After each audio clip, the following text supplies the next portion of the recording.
पुणे शहरामध्ये उद्यापासून पुन्हा पाणी कपात केली जाणार आहे। शहरामध्ये आता 1 दिवसाआड पाणी पुरवठा केला जाणार आहे। पावसानं उघडीप दिल्यामुळे प्रशासनानं हा निर्णय घेतलाय। वारीमुळे स्थगित केलेली पाणी कपात पुन्हा एकदा लागू केली जाणार आहे। पुणेकरांना पाणी जपून वापरण्याचं आवाहन पालिकेने केलेलं आहे।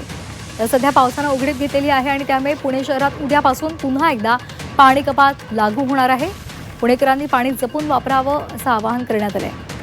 शहरामध्ये आता 1 दिवसाआड पाणी पुरवठा केला जाणार आहे। पावसानं उघडीप घेतलेली आहे आणि त्यामुळे प्रशासनानं हा निर्णय घेतलेला आहे। वारीमुळे ही पाणी कपात स्थगित करण्यात आलेली होती, मात्र आता पुन्हा एकदा पाणी कपात लागू करण्यात आलेली आहे आणि त्यामुळे पुणेकरांची पाण्याची चिंता आता वाढली आहे। पाणी जपून वापरावं असं आवाहन पालिकेकडून केले जात आहे।